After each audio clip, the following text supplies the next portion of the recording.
Assalamualaikum warahmatullahi wabarakatuh. Halo sahabat Afi, gimana kabarnya hari ini? Pastinya baik-baik saja. Oke, perkenalkan. Di sini ada Anggar, ada Maulida, dan saya sendiri, Alex. Langsung aja, check it out. Assalamualaikum warahmatullahi wabarakatuh. Saya Maulida Fitria dari Fakultas Usuluddin dan Humaniora, jurusan Akidah dan Filsafat Islam.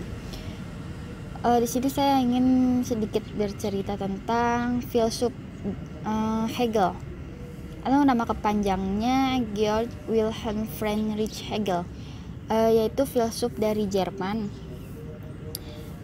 Filsuf Hegel ini adalah filsafat sejarah yang bersifat teologis atau teologi sejarah yang bersifat filosofis.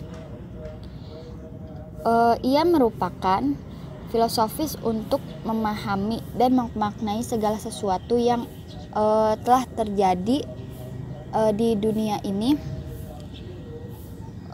Dari sudut pandang filsuf Hegel ini, gerak zaman adalah proses progresif dari semakin menjadi sadarnya roh absolut akan dirinya sendiri. Manusia mengambil bagian secara aktif dalam gelombang dahsyatnya gerak zaman itu. Namun, menurut Hegel, hal ini pertama-tama tidak berhubungan dengan dirinya, juga bukan demi kebahagiaan manusia itu sendiri, melainkan demi kesadaran diri roh absolut yang bersifat supraindividual itu. Dalam kerangka keseluruhan masing-masing individu ibarat orang buta yang tanpa sadar diarahkan dan dimanfaatkan oleh roh itu untuk mencapai tujuan akhirnya. Nah, di sini Hegel berbicara tentang muslihat intelek. Muslihat intelek ini membawa bahwa Hegel itu percaya bahwa muslihat intelek itu membawa segala sesuatu yang telah terjadi sebelumnya kepada puncaknya, yakni pada zaman ke abad 19. Pada masa ini dipercaya oleh Hegel bahwa pendamaian dari hal-hal yang bertentangan sudah terjadi antara Tuhan dan hambanya, hukum dan moral, adat dan pikiran, yang terbatas dengan yang tidak terbatas, subjek dan objektif, dan lain sebagainya. Berarti roh ini telah mencapai tujuan perjalanannya pada masa Hegel. Pada garis besarnya, sesuai dengan perkembangan roh, maka sistem filsafat Hegel dapat dibagi kepada 3 pokok utama. Yang pertama, tahap ketika roh berada dalam keadaan ada dalam dirinya sendiri. Filsuf yang membicarakan roh dalam posisi semacam ini disebut dengan logika. Logika yang memandang roh yang memandang dalam dirinya yang bebas dalam batas ruang dan waktu. Yang kedua, tahap ketika roh berada dalam keadaan berada dengan dirinya sendiri. Roh di sini sudah di luar dirinya atau terasing dari dirinya. Hegel menyebut sebagai pembahasan filsafat alam. Ketiga, tahap di mana roh kembali pada dirinya sendiri. Ringkasnya, roh berada dalam keadaan dalam dirinya dan bagi dirinya sendiri. Pembahasan ini disebut dengan filsafat roh. Sejarah filsafat Hegel ditetapkan dalam perspektif yang sama. Dalam sejarah filsafat, kita menyaksikan proses roh menjadi sadar akan dirinya. Bahkan sejarah filsafat merupakan bentuk tertinggi proses penyadaran itu. Menurut Hegel, tiap-tiap sistem filsafat mempunyai kedudukan yang wajar dan perlu dalam perkembangan filsafat. Sistem-sistem filsafat tidak bertentangan yang satu dengan yang lain. Sebenarnya, setiap sistem filsafat adalah benar, tetapi kebenarannya terbatas pada syaraf tertentu dalam filsafat Hegel.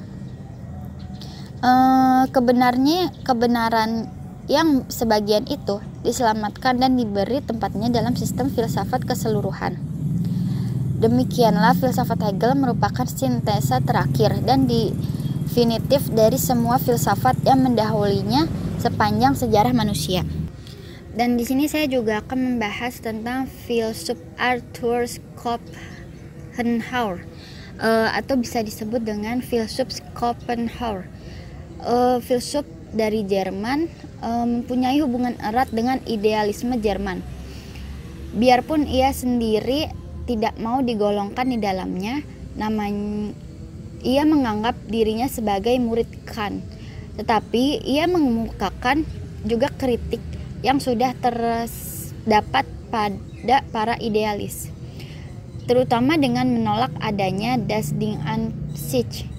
Oleh karenanya, ia berpendapat juga bahwa realitas seluruhnya bersifat subjektif.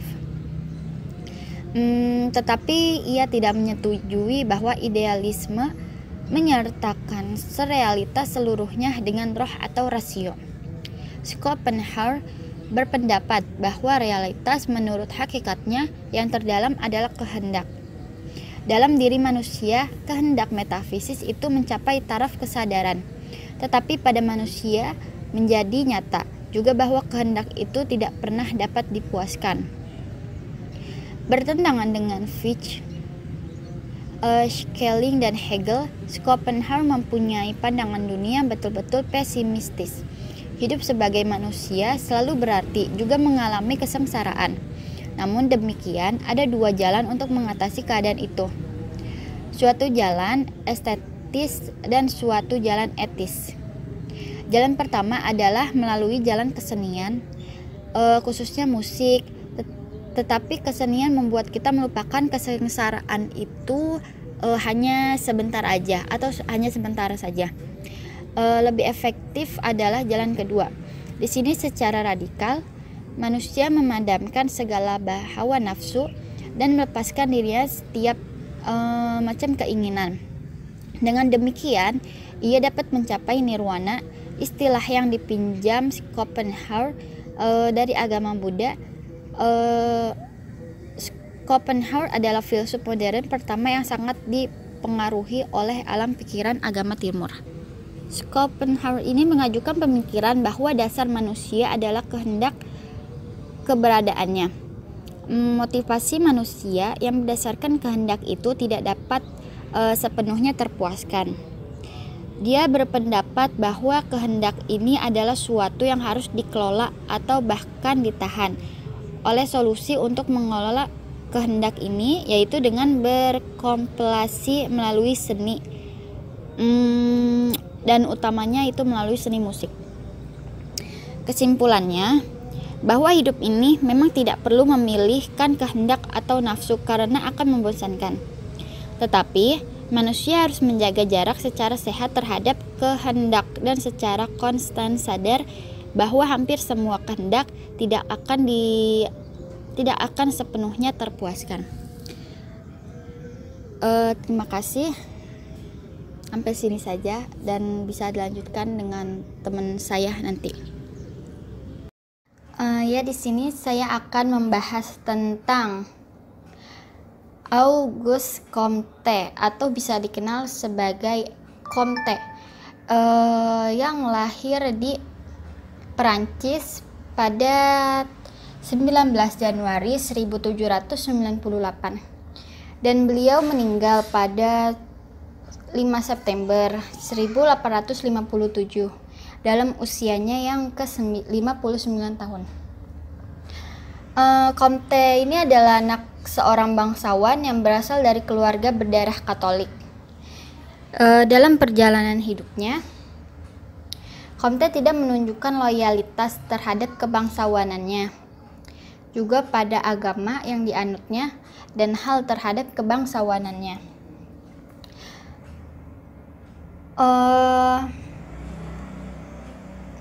Comte ini merupakan pengaruh suasana pengelola sosial, intelektual, dan politik pada masanya. Comte menempuh pendidikan di École Politique. Comte dianggap mahasiswa yang keras kepala dan tidak memiliki prinsip dalam menjalani kehidupannya. Selesai studi, Comte sering memberikan les dan bimbingan singkat di lembaga pendidikan kecil maupun bersifat privat. Dalam pemikiran Comte banyak dipengaruhi ilmuwan-ilmuwan seperti Francis Bacon, David Hume, Jean-Jacques, dan lain sebagainya. Comte tertarik dengan masalah-masalah sosial dan kemanusiaan. Seiring dengan minat pada penelitian, Comte ditawari bekerja sama oleh Saint-Simon yang ingin menjadikannya sebagai sekretaris.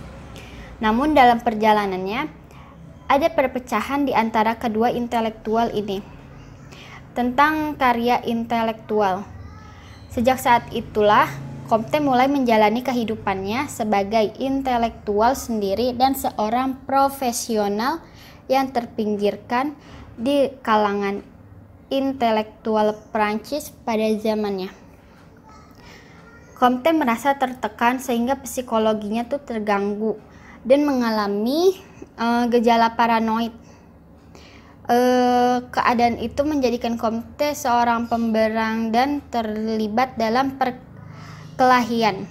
Dalam kondisi yang tertekan, hadir sosok Caroline Massin, wanita pekerja seks yang sempat dinikahi oleh Comte pada tahun 1825. Caroline merawat Comte seperti layaknya bayi, bukan hanya terbebani secara material, tapi juga beban secara emosional. Karena tidak ada perubahan perlakuan dari Comte, maka Caroline memutuskan pergi untuk meninggalkannya. Comte kembali dan dalam keadaan tertekan dan menganggap pemikirannya dengan Caroline itu merupakan kesalahan terbesar.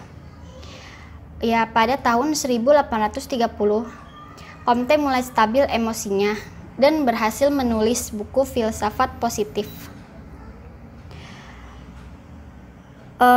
yang berjudul Cours de Philosophie Positive. Karya dari Comte yang lainnya adalah Des Scientifiques Labors Necessary for Reorganization of Session Subjective dan System de Politique Positive. Maaf kalau pengucapannya tidak bagus ya. Comte lebih dikenal sebagai bapak sosiologi ketimbang sebagai filsuf. Hal ini karena pemikiran Comte tentang hukum, perkembangan masyarakat, dan perkembangan pemikiran manusia lebih banyak dipakai oleh para sosiologi.